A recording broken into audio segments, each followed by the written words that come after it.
Good morning students. आज हम दूसरी इकाई का छठा अध्याय स्टार्ट करेंगे जिसका नाम है हम उस धरती की संतति है। इसे लिखा है उमाकांत मालवीय जी ने।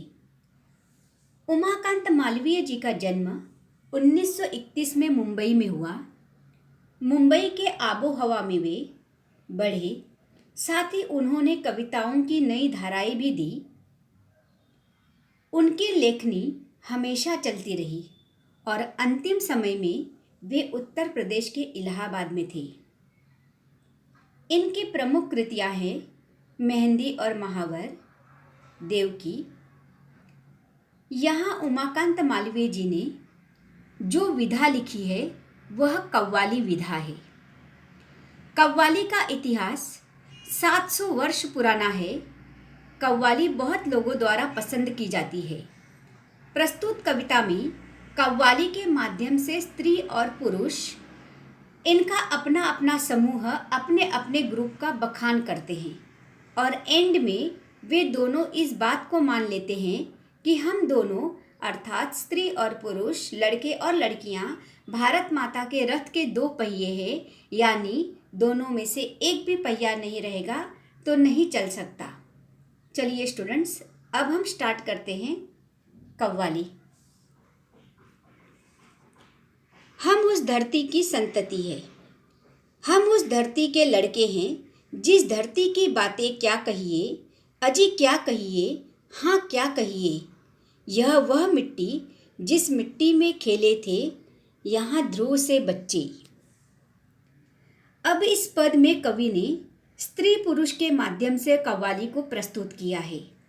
यहाँ पुरुष वर्ग अपने पक्ष की बड़ाई करते हुए कह रहा है कि हम उस धरती माता के पुत्र है, संतान है, संतति है, जिनकी जितनी भी प्रशंसा की जाए उतनी कम है। वे कहते हैं कि ये वही धरती है जहाँ ध्रुव जैसे महापुरुष का जन्म हुआ था और इसी मिट्टी में वे बड़े हुए थे, खेले थे। ये ध्रुव कौन है बच्चों? तो राजा उत्तानपाद और रानी सुनीति के पुत्र हैं, जो महान विष्णु भक्त थे।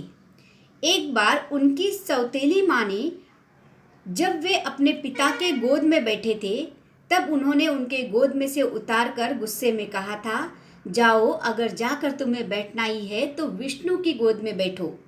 बस ध्रुव बहुत छोटे थे, वे वहाँ से चले गए और उन्होंने घोर तपश्चर्या की और विष्णु भगवान उन्हें प्रकट होकर उन्होंने अपने गोद में भी बिठाया और साथ में ही जहाँ पर आसमान में सप्तर्षि तारों के पास में उन्हें अटल पद दिया।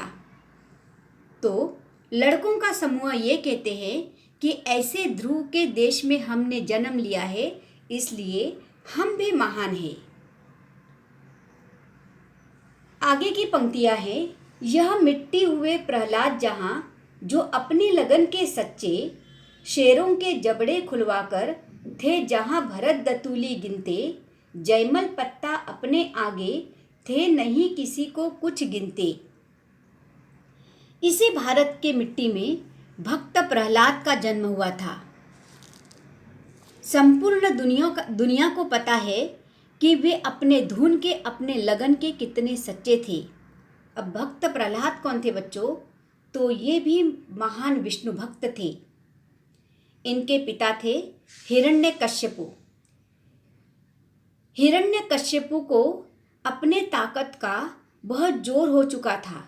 उसे लगता था कि मुझे ही ईश्वर मानो, भगवान विष्णु को ईश्वर नहीं मानना है, ना ही उनका कोई नाम लेगा उनके राज्य में।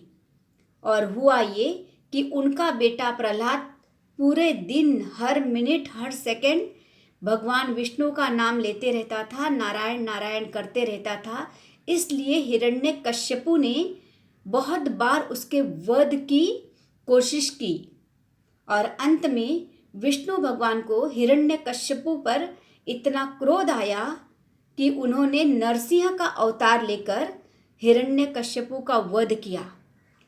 ऐसे भक्त प्रहलाद की धरती से हम है, ऐसे लड़कों का ग्रुप कह रहा है और वो बड़ाई को प्राप्त कर रहा है। आगे वे कहते हैं कि इसी भारत की धरती पर भरत जैसे वीर और साहसी महापुरुष का जन्म हुआ था। बच्चों, भरत इतने निडर थे कि वे शेरों के मुंह को खोलकर उनके दांत गिना करते थे। स्टूडेंट्स, इन्हीं भरत राजा के नाम पर से हमारे राष्ट्र का नाम पड़ा भारत। आगे लड़के लड़कियों से कहते हैं कि जयमल और पत्ता जैसे वीर इसी मिट्टी में पैदा हुए थे, जो अपने जैसा वीर और साहसी किसी को समझते ही नहीं थे। ये जयमल और पत्ता कौन है? तो बच्चों, ये महान शूरवीर योद्धा थे जिन्होंने चित्तौड़ पर अकबर द्वारा किए गए हमले को बहादुरी पूर्वक सामना किया था। लड़के कहते हैं, ऐसे जयमल और पत्ता के धरती के हम हैं। इसलिए लड़के लड़कियों को नीचा दिखाते हुए कहते हैं कि इन्हीं सभी कारणों से हम सब तुमसे बढ़कर हैं, इसलिए हमसे सामना करने की बजाय अच्छा होगा कि तुम चुप ही रहो।